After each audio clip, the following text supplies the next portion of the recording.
uturere turindwi tugize intara y'Iburasirazuba twamaze kwemeza ingengo y'imari tuzakoresha mu mwaka wa 2026-2027, aho tuzakoresha amafaranga yose hamwe angana na miliyari 307 na miliyoni zisaga 794 z'amafaranga y'u Rwanda mu bikorwa by'iterambere. Mu ngengo y'imari yemejwe, akarere ka Gatsibo niko kari ku isonga n'amafaranga arenga miliyari 55.6,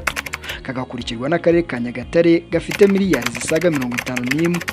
akarere ka Bugesera gafite miliyari zisaga 49.8, akarere ka Rwamagana gafite miliyari zisaga 38.8, akarere ka Kayonza gafite miliyari zisaga 38.2,